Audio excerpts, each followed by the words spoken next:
आपको आपको जाने दीजिए ना।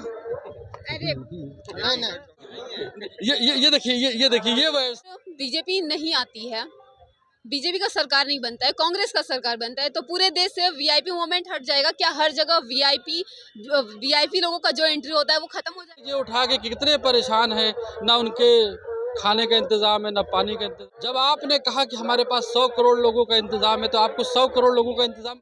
देखिए, संगम स्नान करके सब बनारस आ रहे हैं। फिलहाल हमारी मौजूदगी बनारस में है। हमारी अभी मुलाकात हो गई है, नेताजी हैं, उनसे बात करते हैं क्या कुछ कहते हैं संगम को लेकर के, क्या कहेंगे? भाई देखिए, संगम और महाकुंभ और कुंभ, भाई महाकुंभ और कुंभ के चक्कर में मैं तो नहीं पढ़ना चाहता, लेकिन चूंकि ये सब धार्मिक प्रोग्राम है जिसको सरकार को करना चाहिए था, और उत्तर प्रदेश की सरकार ने जिस तरह से दावा किया था, और ये दावे की पोल खुलता हुआ आपको नजर आ जाएगा। क्या इनके ठहरने की कोई जगह है क्या? मैं तो काशी विश्वनाथ मंदिर के बगल में रहता हूँ, चौक पे रहता हूँ। आप यहीं पे रहते हैं? यस, मैं बनारस का रहने वाला हूँ। और आप देख लीजिए उठा के कितने परेशान हैं, ना उनके खाने का इंतज़ाम है ना पानी का इंतज़ाम है। जब आपने कहा कि हमारे पास 100 करोड़ लोगों का इंतज़ाम है तो आपको 100 करोड़ लोगों का इंतज़ाम करना चाहिए था कि नहीं करना? किस पार्टी से बता रहे हैं आप? आपको पहले जाने दीजिए ना। अरे नहीं ये देखिए ये देखिए ये व्यवस्था है, ये देखिए ना, ये व्यवस्था है। इसको आप मैं समाजवादी पार्टी से हूँ, लेकिन क्या एक नागरिक होने के नाते मैं सरकार की अव्यवस्थाओं को आपके बीच में उजागर नहीं कर सकता क्या? बिल्कुल कर सकते हैं, तो कोई कर भी सकते है। मैंने तो पब्लिक से बात किया है, मैंने सरकार से बात नहीं किया है। ठीक है ना? जनता ने बताया, अब जनता अपना राय देती है। तो जनता क्या बता रही कि वो तकलीफ में नहीं है? कुछ लोग बता रहे मुझे तकलीफ है, जिसकी तकलीफ है, जिन्हें ठीक लग रहा है वो ठीक नहीं, बता रहे हैं। आप तो लोकतंत्र मैंने सारे लोगों का बात सुना है। नहीं, आपने क्या आकलन पाया? आप एक पत्रकार हैं। अगर मैं सही बात बोलूं तो कुछ लोगों को वाकई में दिक्कत है, लेकिन बहुत लोग इस चीज से भी खुश है कि चलो धर्म ही सही, इसमें हम शामिल हुए। नहीं, देखिए, हमारे कहने का मतलब है, आप जो हमारा आकलन पूछे वो मैंने बताया, अब आप बताइए। देखिए, हमारा मानना था कि जिस तरह से उत्तर प्रदेश के मुख्यमंत्री ने कहा था, वादा किया था पूरे देश के लोगों से, आज मैं फेसबुक पे देख रहा था तो उत्तर प्रदेश के डीजीपी महोदय का बयान आता है बीबीसी लंदन पे। वो कहते हैं कि हमने कुंभ का आज आखिरी दिन है और हमने बड़ा सफलतापूर्वक इस प्रोग्राम को ऑर्गेनाइज कराया, और उन्होंने इस घटना का जिक्र नहीं किया जो इतने सारे लोग मर गए सिर्फ वीआईपी मूवमेंट की वजह से, वरना आज ये घटना नहीं होती। जो हमारे बीच के हमारे भाई लोग चले गए, जिनका कोई रिकॉर्ड नहीं, जिनका कोई पता नहीं, क्या ये अफसोस की बात नहीं है? इसके आगे सरकार की विफलता नहीं? बिल्कुल सरकार विफलता है। चलिए, आपके बात से हम सहमत हैं। हमें एक और सवाल बताइए, अगर बीजेपी नहीं आती है, बीजेपी का सरकार नहीं बनता है, कांग्रेस का सरकार बनता है तो पूरे देश से वीआईपी मूवमेंट हट जाएगा क्या? हर जगह वीआईपी लोगों का जो एंट्री होता है वो खत्म हो जाएगा? अच्छा, क्या खत्म हो जाना चाहिए? एक मिनट हमको ये बताएं आप, 2013 में उत्तर प्रदेश में जब सपा की सरकार थी तो कुंभ हुआ था ना? कुंभ तो सदियों से होता आया है, ऐसा तो है नहीं, सदियों से होता आया है। लेकिन इस बार में जब देखिए, आपके घर में जब कोई शादी होती है, कोई प्रोग्राम होता है तो लोग लिस्ट बनाते हैं, लिमिट बनाते हैं, मानते हैं कि नहीं, कि हमारे यहाँ 10,000 लोग आएंगे कि 10 लाख लोग आएंगे, 10 करोड़ लोग आएंगे। अगर हम 10 करोड़ लोग को 100 करोड़ बुला लेंगे तो इंतजाम दे पाएंगे? नहीं दे पाएंगे। तो इस सरकार ने बस यही किया। अभी सरकार के मुखिया क्या बोल रहे हैं, क्या वहाँ गंदगी नहीं थी? आप बताइए, गंदगी थी कि नहीं थी? सरकार के मुखिया कह रहे हैं कि गंदगी सुअरों को पसंद है। ये एक प्रदेश के मुखिया की भाषा है क्या? क्या वहाँ गंदगी नहीं थी?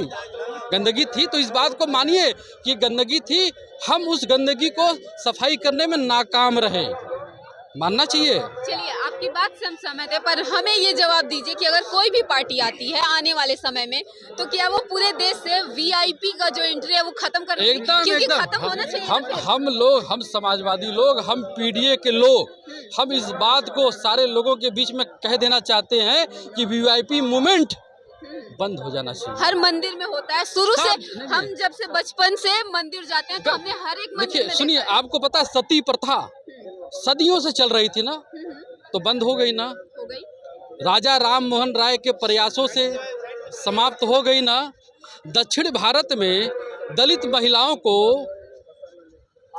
ढकने की परमिशन नहीं थी, शायद आपको पता होगा। तो उस वक्त जब सरकार में टीपू सुल्तान आए, यानी राजा बन के आए, तो उन्होंने इस क्रू प्रथा को समाप्त किया। तो उसी तरह हमारी डेमोक्रेसी में इस क्रू प्रथा को भी समाप्त कर दिया जाएगा, जो हमारे पैसे से वीआईपी व्यवस्था बनाते हैं। हाँ, वीआईपी व्यवस्था। एक और चीज बताइए, आप यहाँ के नेताजी हुए ना? भाई मैं तो एक नागरिक पहले हूँ। पहले नागरिक का बात छोड़िए, आपकी पदवी हाई है। हाई है ना।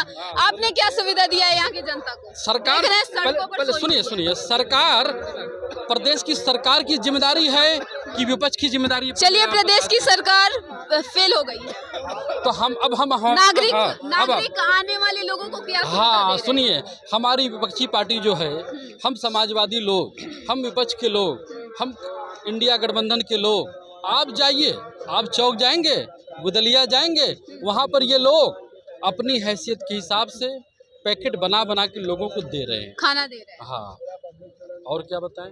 चलिए ठीक है, अच्छी बातें हैं, होनी चाहिए। लेकिन कम से कम कोशिश ये करिए कि आप एक पैगाम दीजिए। बताइए, मोदी जी का क्षेत्र है ना, बिल्कुल है। देश के प्रधानमंत्री हैं, तो क्या उनको नहीं चाहिए कि कम से कम यहाँ पर व्यवस्था बननी चाहिए थी कि नहीं बननी चाहिए थी? बताइए। अगर ये बात कह रहे तो एक बात मैं आपको बता दूं कि अगर मोदी जी का ये सिर्फ संसदीय क्षेत्र है, तो मोदी जी प्रधानमंत्री हैं, उनको पूरे इंडिया में कहीं भी कोई कमी नहीं छोड़नी चाहिए। सिर्फ यही की बात मैं नहीं करूंगी, सिर्फ यही की बात मैं नहीं करूंगी। अगर कहीं भी दिक्कत आता है तो उन्हें हर जगह। महाकुंभ एक धार्मिक पर्व है, बस समझिए। आप गंगा में लोग आते हैं स्नान करने, चाहे वहाँ चाहे यहाँ, तो आपने जो नमामि गंगे बनाया था प्रोजेक्ट, वो नमामि गंगे प्रोजेक्ट का सारा पैसा कहाँ गया? आखिर कैसे नजर आ रहा है? क्या लगता है कहाँ गया?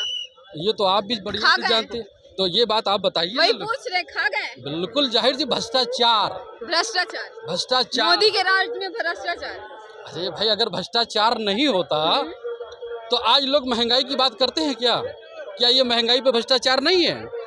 और अगर जनता इस चीज अच्छा ये बताइए, एक मिनट, आप अगर निजीकरण कर देंगे तो आपको नौकरी मिलेगी क्या? क्या आरक्षण मिलेगा क्या आपको? हमें बता दो आप। नहीं मिलेगा। हाँ, तो ये बात आप क्यों नहीं कहते हैं कि हम निजीकरण के खिलाफ है? हमारे बच्चे पढ़ेंगे तो डीएम कैसे बनेंगे? हमारे बच्चे भेल में नौकरी कैसे करेंगे? जब निजी हो जाएगा और आरक्षण ही नहीं मिलेगा तो कैसे करेंगे?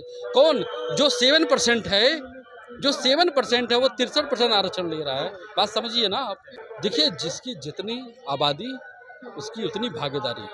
हमारा कहना है, क्योंकि ये आस्था का पर्व है।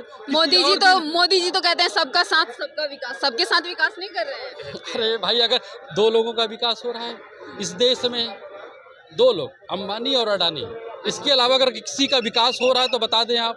तो देखा आपने कि समाजवादी पार्टी के जो नेता थे इमरान अहमद बबलू जी मिले हुए थे हमसे, और क्या कुछ कहा। बाकी आप अपनी प्रतिक्रिया हमें कमेंट बॉक्स में जरूर बताएं।